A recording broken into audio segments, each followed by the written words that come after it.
आज 21 मार्च 2025 के बाबा के साकार महावाक्य। बाबा कहते, मीठे बच्चे, तुम्हें अपने योग बल से सारी सृष्टि को पावन बनाना है। तुम योग बल से ही माया पर जीत पाकर जगत जीत बन सकते हो। प्रश्न है, बाप का पाठ क्या है? उस पाठ को तुम बच्चों ने किस आधार पर जाना है? उत्तर है, बाप का पाठ है सबके दुख हरकर सुख देना, रावण की जंजीरों से छुड़ाना। जब बाप आते हैं तो भक्ति की रात पूरी होती है। बाप तुम्हें स्वयं अपना और अपनी जायदाद का परिचय देते हैं। तुम एक बाप को जानने से ही सब कुछ जान जाते हो।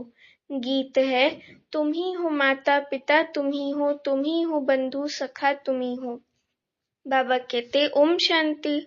बच्चों ने ओम शांति का अर्थ समझा है। बाप ने समझाया है, हम आत्मा हैं। इस सृष्टि ड्रामा के अंदर हमारा मुख्य पार्ट है। किसका पार्ट है?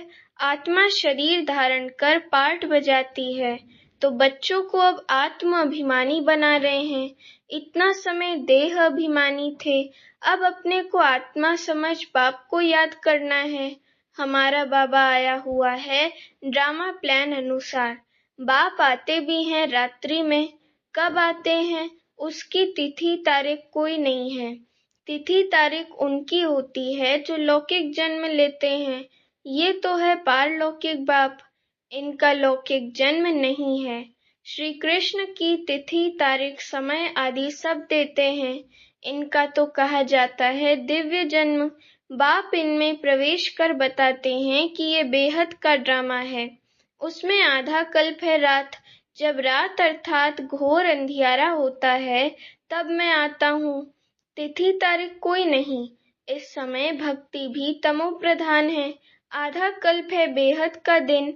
बाप खुद कहते हैं, मैंने इनमें प्रवेश किया है। गीता में है भगवानुवाच, परंतु भगवान मनुष्य हो नहीं सकता। श्री कृष्ण भी दैवी गुणों वाला है। ये मनुष्य लोक है, ये देवलोक नहीं है। गाते भी हैं ब्रह्मा देवताय नमः। वह है सूक्ष्म वतनवासी। बच्चे जानते हैं वहाँ हड्डी मांस नहीं होता है। वह है सूक्ष्म सफेद छाया।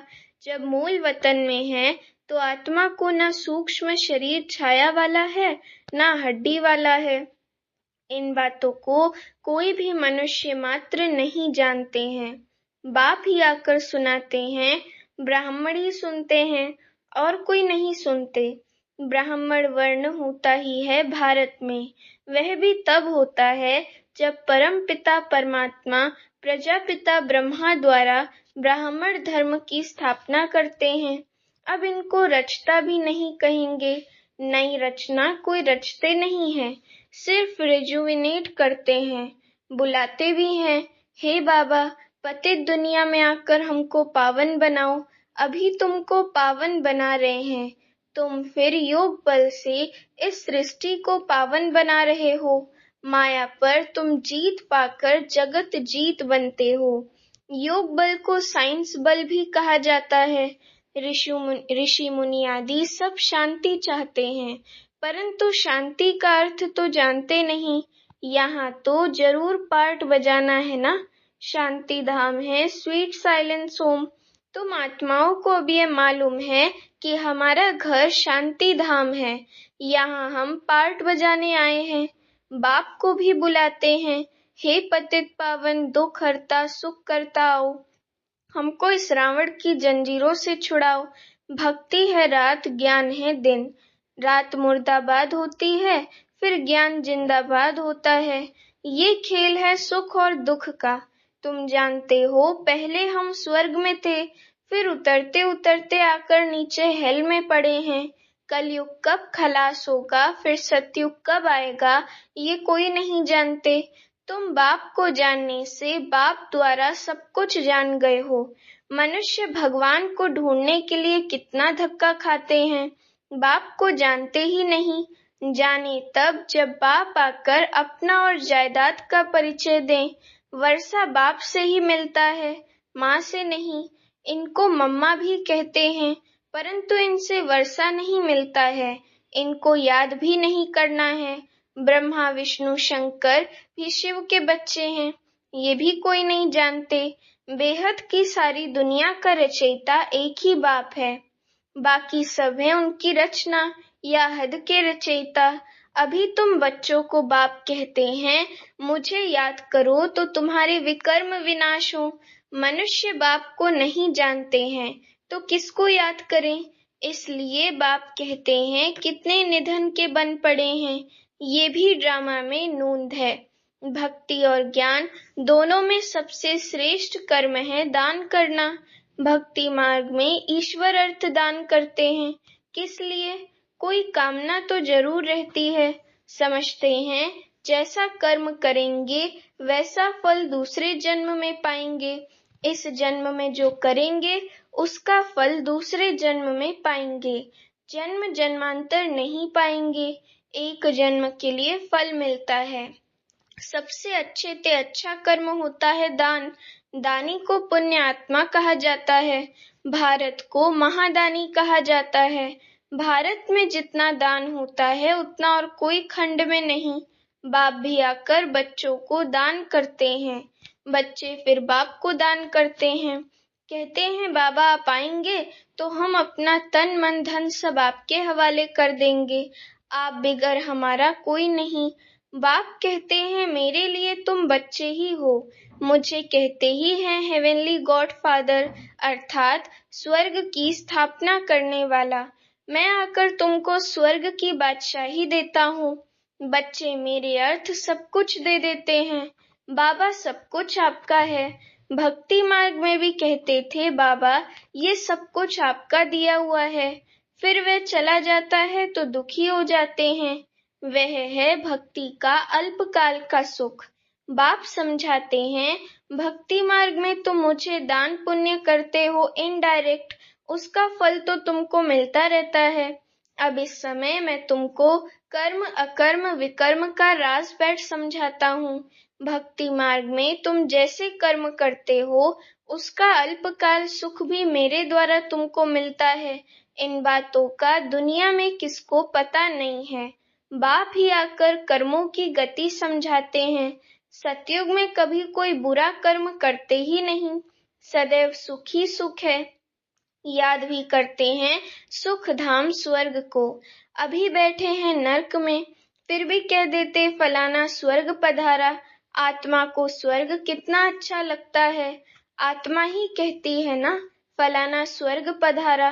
परंतु तमो प्रधान होने के कारण उनको कुछ पता नहीं पड़ता है कि स्वर्ग क्या नर्क क्या है। बेहद का बाप कहते हैं तुम सब कितने तमो प्रधान बन गए हो, ड्रामा को जानते ही नहीं। समझते भी हैं कि सृष्टि का चक्र फिरता है तो जरूर हूबहू फिरेगा ना, वह सिर्फ कहने मात्र कह देते हैं। अभी ये है संगम युग, इस एक ही संगम युग का गायन है। आधा कल्प देवताओं का राज्य चलता है, फिर वे राज्य कहाँ चला जाता, कौन जीत लेते हैं ये भी किसको पता नहीं। बाप कहते हैं रावण जीत लेता है, उन्होंने फिर देवताओं और असुरों की लड़ाई बैठ दिखाई है। अब आप कहते हैं 5 विकारों रूपी रावण से हारते हैं, फिर जीत भी पाते हैं रावण पर।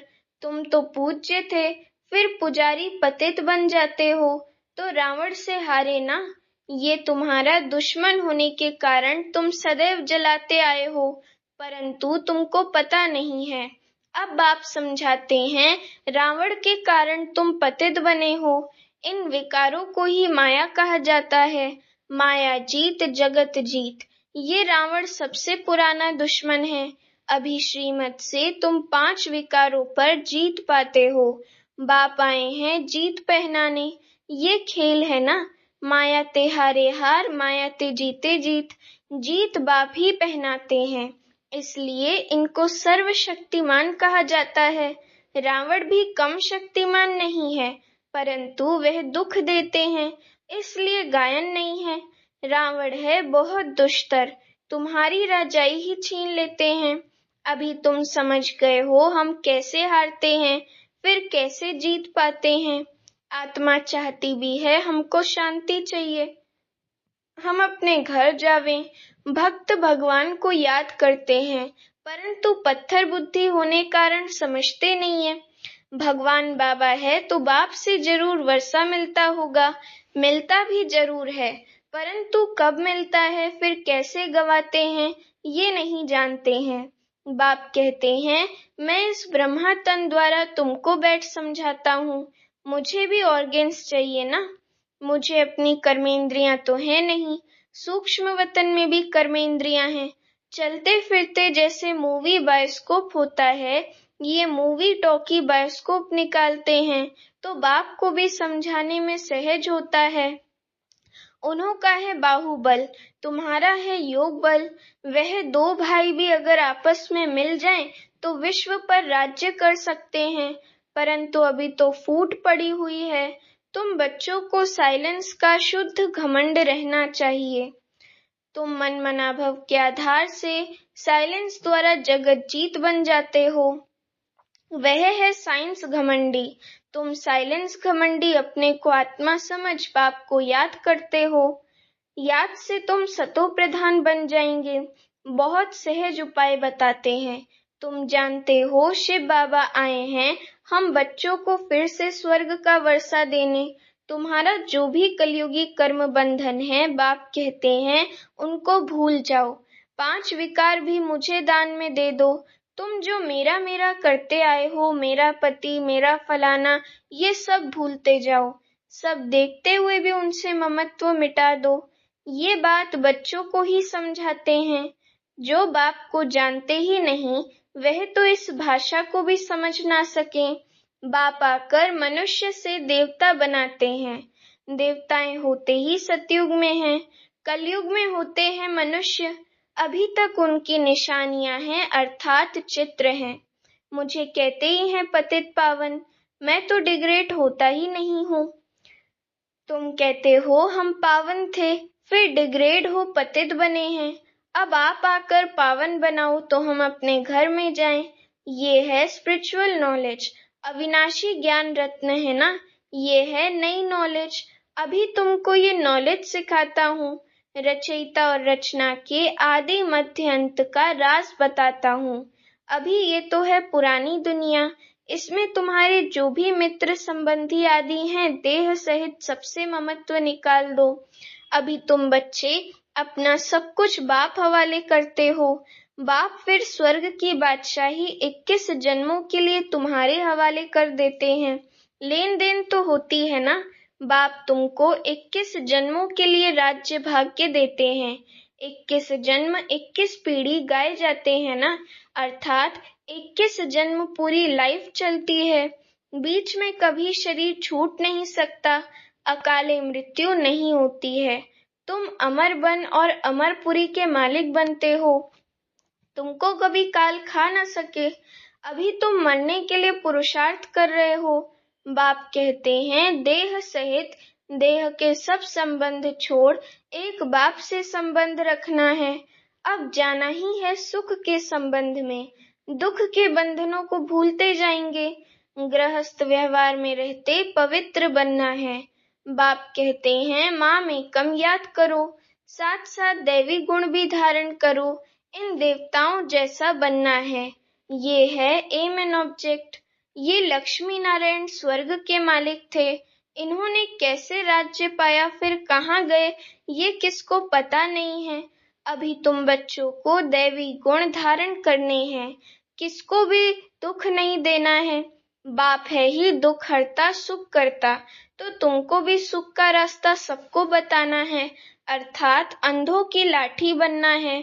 अभी बाप ने तुम्हें ज्ञान का तीसरा नेत्र दिया है। तुम जानते हो बाप कैसे पार्ट बजाते हैं। अभी बाप जो तुमको पढ़ा रहे हैं, फिर ये पढ़ाई प्राय लोप हो जाएगी। देवताओं में ये नॉलेज रहती नहीं।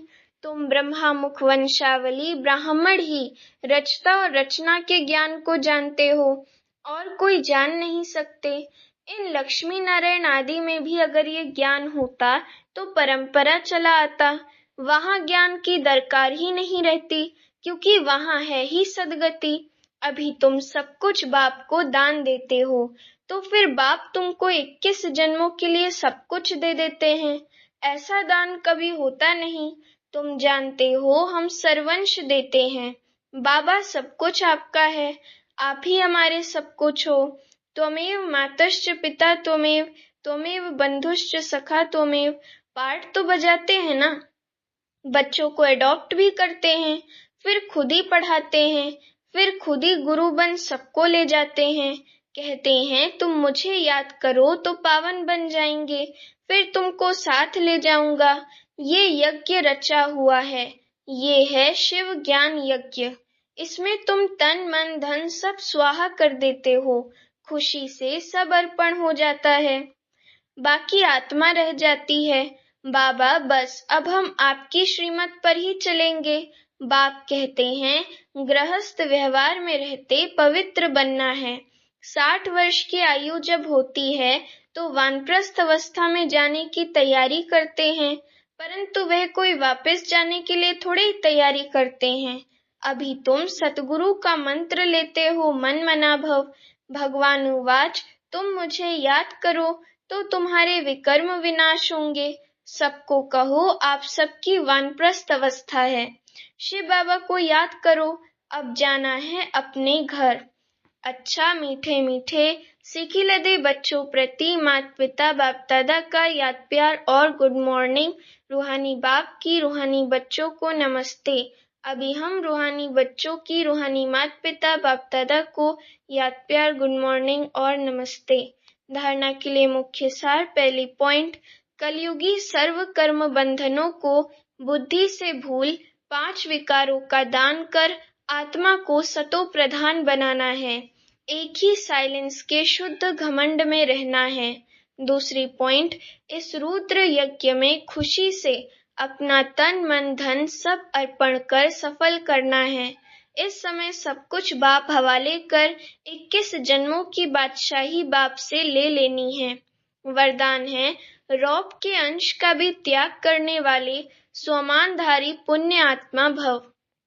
वरदान का स्पष्टीकरण, स्वमानधारी बच्चे सभी को मान देने वाले अर्थात दाता होते हैं। दाता अर्थात रहम दिल। उनमें कभी किसी भी आत्मा के प्रति संकल्प मात्र भी रौब नहीं रहता। ये ऐसा क्यों? ऐसा नहीं करना चाहिए, होना नहीं चाहिए। ज्ञान ये कहता है क्या? ये भी सूक्ष्म रौब का अंश है। लेकिन स्वमानधारी पुण्य आत्माएं गिरे हुए को उठाएंगी, सहयोगी बनाएंगी। वह कभी ये संकल्प भी नहीं कर सकती कि ये तो अपने कर्मों का फल भोग रहे हैं, करेंगे तो जरूर पाएंगे, इन्हें गिरना ही चाहिए। ऐसे संकल्प आप बच्चों के नहीं हो सकते। स्लोगन है, संतुष्टता और प्रसन्नता की विशेषता ही उड़ती कला का अनुभव कराती है। अव्यक्त इशारे, सत्यता और सभ्यता रूपी कल्चर को अपनाओ। सत्यता के शक्ति की निशानी है निर्भयता। कहा जाता है सच तो बीठो नच, अर्थात सत्यता की शक्ति वाला सदा बेफिक्र निश्चिंत होने के कारण, निर्भय होने के कारण खुशी में नाचता रहेगा। यदि अपने संस्कार व संकल्प कमजोर हैं, तो वे कमजोरी ही मन की स्थिति को हलचल में लाती है। इसलिए पहले अपनी सूक्ष्म कमजोरियों को अविनाशी रुद्र यज्ञ में स्वाहा करो। अच्छा, ओम शांति।